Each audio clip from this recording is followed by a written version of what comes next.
खबर छत्तीसगढ़ से है, जहां राज्य सरकार के 2.5 वर्ष पूरे होने के अवसर पर कृषि मंत्री रामविचार नेताम ने अपने विभाग के कार्यकाल का विस्तृत लेखा जोखा प्रस्तुत किया। इस दौरान उन्होंने किसानों की आय बढ़ाने से लेकर पशुपालन, मत्स्य पालन और गौ सेवा से जुड़ी योजनाओं पर सरकार का पक्ष रखा है। छत्तीसगढ़ सरकार के 2.5 साल पूरे होने के अवसर पर कृषि मंत्री रामविचार नेताम ने विभाग की उपलब्धियों को सामने रखा। उन्होंने कहा कि सरकार का सबसे बड़ा लक्ष्य किसानों की आय को दोगुना करने की दिशा में लगातार काम करना है। इसके लिए खेती की लागत कम करने और उत्पादन बढ़ाने पर निरंतर प्रयास किया जा रहा है। मंत्री रामविचार नेताम ने कहा कि कृषि विभाग का सीधा संबंध प्रदेश के लाखों किसानों और ग्रामीण परिवारों से है, इसलिए सरकार योजनाओं को केवल कागजों तक सीमित नहीं रखना चाहती, बल्कि उन्हें गांव-गांव और खेत-खेत तक पहुंचाने पर विशेष बल दिया जा रहा है। वास्तव में मंत्री ने यह भी कहा कि केवल कृषि ही नहीं, बल्कि पशुपालन, मत्स्य पालन और जैव प्रौद्योगिकी के क्षेत्र में भी लगातार काम किए जा रहे हैं। सरकार का मानना है कि ग्रामीण अर्थव्यवस्था को मजबूत बनाने में इन सभी क्षेत्रों की महत्वपूर्ण भूमिका है, इसलिए इन पर समान रूप से ध्यान दिया जा रहा है। दरअसल पत्रकार वार्ता के दौरान प्रदेश में प्रस्तावित 1460 सुरभि गौ धाम और गौ अभयारण्य के निर्माण में हो रही देरी का विषय भी उठा है। इस पर मंत्री रामविचार नेताम ने कहा कि सरकार गौ सेवा के संकल्प के साथ काम कर रही है। कुछ कारणों से निर्माण कार्य में देरी जरूर हुई है, लेकिन निर्धारित लक्ष्यों को पूरा करने की दिशा में काम जारी है।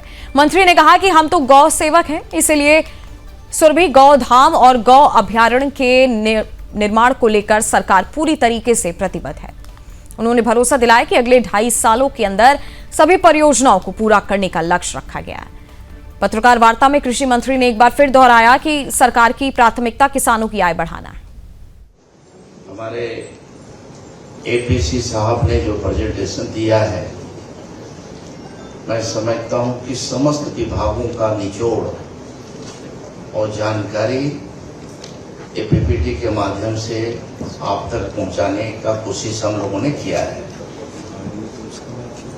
आज विभाग की ओर से प्रेस वार्ता का समय निर्धारित है। उस निर्धारित कार्यक्रम के अनुसार आप सबके बीच में विभाग की योजना और योजनावार जितने जो उपलब्धियां हैं, इस बारे में आप सबके बीच में रखे हैं। आज इस प्रेस वार्ता में हमारे विभाग के एपीसी सिद्धार्थ कुमार परदेशी जी और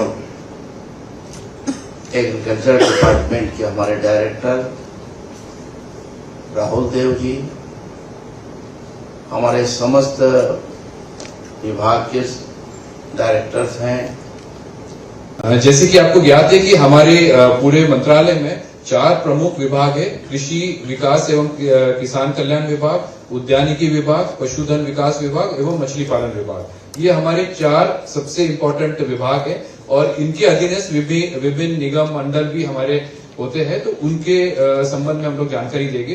तो इस क्रम में हम लोग अपना प्रस्तुतिकरण आगे बढ़ाएंगे। नेक्स्ट, छत्तीसगढ़ की जब हम बात करते हैं तो छत्तीसगढ़ को हम कृषि जलवायु जैसे बोलते हैं एग्रो क्लाइमेटिक जोन, उसमें 3 भाग में हम इसको डिवाइड करते हैं। जो सबसे उत्तरी होता है उसको उत्तरी पहाड़ी क्षेत्र, जो हमारा सरगुजा संभाग प्रमुखता से होता है, और बीच जो मध्य क्षेत्र होता है उसको छत्तीसगढ़ का मैदानी क्षेत्र बोलते हैं। आप सब जानते हैं बिलासपुर, दुर्ग और रायपुर संभाग इसमें प्रमुखता से होता है, और दक्षिण में बस्तर का पठार क्षेत्र है। तो ये 3 मुख्य एग्रो क्लाइमेटिक जोन है जिसमें हम लोग कार्य करते हैं और जिसमें हमारी कार्य योजना संचालित होती है।